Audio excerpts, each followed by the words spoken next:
Sérieusement, nous avons vu des choses avec votre type ici de mort-mort. On a vu des choses et des choses à l'équipe nationale de la RDC.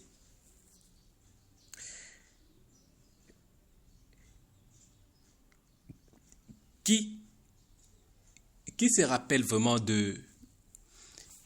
Il y a des choses qui s'est passées que si vous ne voyez pas, ce que je dis sont des vérités. Hein. Je ne raconte rien du tout. Ceux qui sont en RDC, qui connaissent l'histoire de l'équipe nationale de la RDC, vont dire que c'est vrai. L'équipe nationale de la RDC était subdivisée en deux. Il y a ceux qui venaient de l'Europe, qui prenaient le football d'une autre manière. Et il y a ceux qui venaient du pays, qui avaient une autre vision de voir les choses. Alors, vu que ceux qui étaient au pays voulaient à tout prix prouver qu'ils sont plus meilleurs que ceux qui venaient de l'Europe, ou faire comprendre que ceux qui venaient de l'Europe ne sont pas vraiment meilleurs qu'eux, alors tout le moyen à utiliser était acceptable. Tout le moyen pour leur amener au succès était utilisable. Alors, il y a eu un phénomène mort-mort. Pour ceux qui ne connaissent pas ce phénomène, c'est un marabout qui vivait à Kinshasa, qui proposait du succès, qui vendait le succès, disons, qui avait comme proposition du succès marchandise et qui les vendait à des joueurs beaucoup plus locaux. Et ce que je raconte, la plupart de personnes le connaissent et la plupart des joueurs qui ont joué à l'équipe nationale de la RDC connaissent cette histoire. Je ne raconte pas des histoires. Je ne raconte pas ma vie pour juste avoir des vues. Non. Ce que je vous dis, c'est la vérité. Alors, qu'est-ce qui est arrivé? Il arrivait que la plupart des joueurs qui venaient de l'Europe, ne connaissant pas la réalité de Kinshasa, arrivaient à ne pas donner, soit on l'a pris comme un buteur, et chaque fois qu'il joue à Kinshasa, ne marquait pas. Ne pouvait jamais marquer à Kinshasa, au moins qu'il parte à l'extérieur. La plupart, 90% des buts, des 10 premiers buts de Bakam qu'il a marqué quand il est arrivé, 90% de ces buts n'avaient pas été marqués à Kinshasa. 90% de ces buts étaient marqués à l'extérieur. Ça, c'est un cas concret que je vous donne. Bakamou arrive avec une vision des jeux extraordinaire et quand il joue encore à Villarreal. Une vision des jeux extraordinaire. Une précision chirurgicale dans les buts. Il marquait que des doublés quand il venait. On l'appelait même, quand j'entendais les gens l'appeler même Chambouille, c'est qui appelait dans le Swahili, là, quand je vivais encore à Lumbashi à l'époque, les gens l'appelaient Chambouille, pour dire le père des deux, le père des doublés. C'était extraordinaire, mais chaque fois qu'il était à Kinshasa, c'était difficile pour lui de marquer. Mais chaque fois que la RDC pouvait jouer à l'extérieur, Bakam marquait au minimum des buts.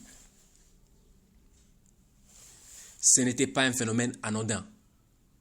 C'était bien calculé. C'était très bien calculé. Et cette histoire avait de parrains.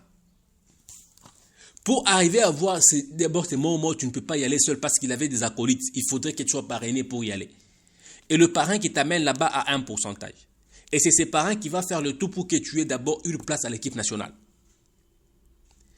Le problème de ces parrains-là, ce n'est pas que l'équipe nationale gagne, non. C'est lui qui, toi, tu arrives, que tu fasses le succès, que lui gagne de l'argent, que Momo gagne de l'argent, et toi, tu as le succès, entre parenthèses.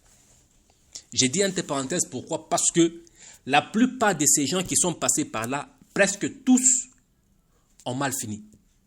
Tous, sans exception. Je ne dis pas que ceux dont je devais citer ici ont été là-bas. Non, je ne le dis pas. Mais je mets juste une parenthèse. Je dis, qui a vu Balekela et Kankou? Comment il a fini? Un ballet qui a joué des vraies compétitions avec un succès incroyable à la CAN. Il est parti même en Europe, il est rentré. Qui l'a vu comment il a terminé? Il avait une petite buvette sur du 30 jours à Lubumbashi. C'était ça, la suite. Et la fin, c'est quoi? Allez vérifier, vous allez voir. Qui a vu Ngoyi Mbomboko comment il a fini, avant même qu'il meure? Qui a vu comment Ngoyi Mbomboko a fini? Et quelqu'un me dira même qu'il n'avait même pas où vivre. Parce que la parcelle dans laquelle il vit, c'est une parcelle qui lui avait été donnée par Kidiaba. À côté de Kidiaba, Kidiaba l'avait donné une partie de sa parcelle. C'est là où il a construit, il a mis quand même les enfants là-bas. Parce qu'il n'avait plus rien. Qui a vu comment Kassissoula Kilichwa a fini? Qui a vu? Je ne raconte pas des histoires, je raconte des choses sérieuses. Où se trouve Lofo Bongel? Il fait quoi actuellement? La sécurité de Léopard. Sérieux, on est sérieux là. On est vraiment sérieux. Lofo Bongel. Avec tous les succès qu'il avait, tout ce qu'il a trouvé comme poste, c'est faire la sécurité de Léopard. Et on me dit qu'on est sérieux dans ce pays. Et là, c'est la conséquence exacte, la conséquence parfaite de ces messieurs des morts. Il te donne un succès, mais il te prend quelque chose d'important, l'avenir. Il te donne un succès à temps partiel et il te prend quelque chose d'important, l'avenir. C'est exactement cela. Vous voyez qu'est-ce qui s'est passé? Vous pouvez vous imaginer à l'époque où Massakou était vraiment Massakou. Il arrive à l'équipe nationale, on lui aligne un match, Paris-Bengue.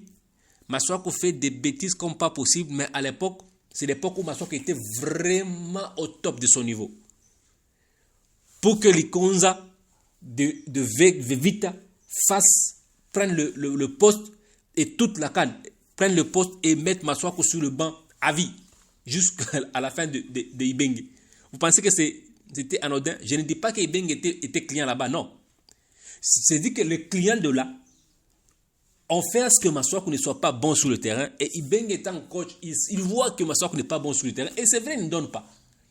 Tout simplement parce que le client de Mormo a fait des histoires. Ce que je vous dis, vous allez penser que c'est une bêtise, mais c'est la réalité, c'est la réalité. C'est la réalité qui s'est passée au pays.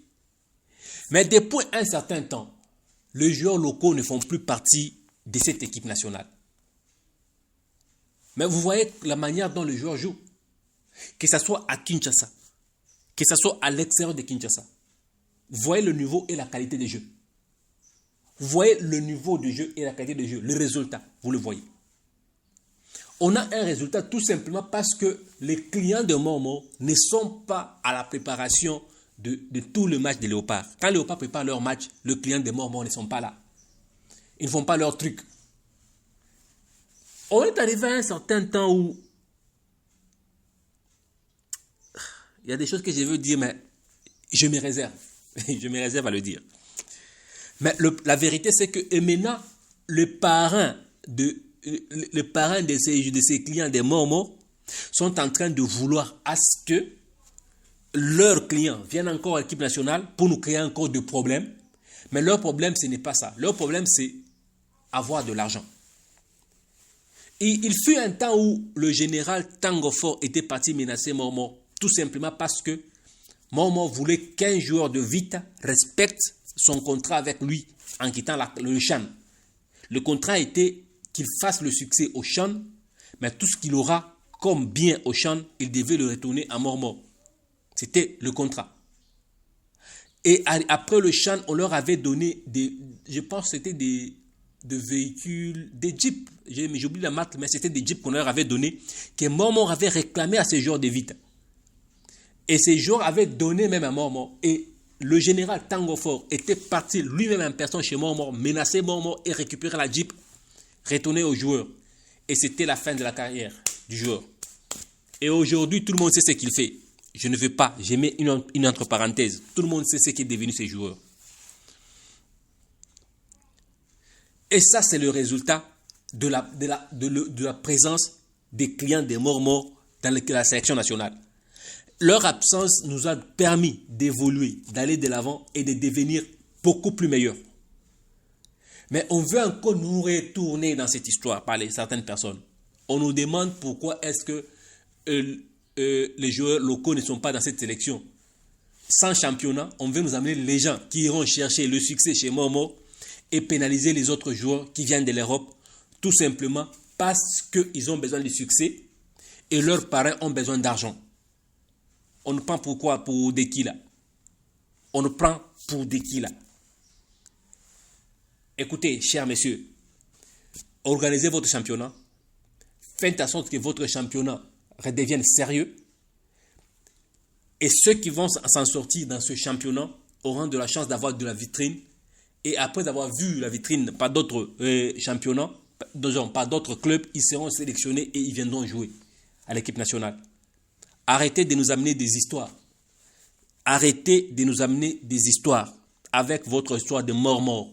Arrêtez de nous amener des histoires. On sait qu'il n'y a pas de championnat au pays. On sait qu'il n'y a pas de championnat sérieux. On sait qu'il n'y a plus de joueurs sérieux dans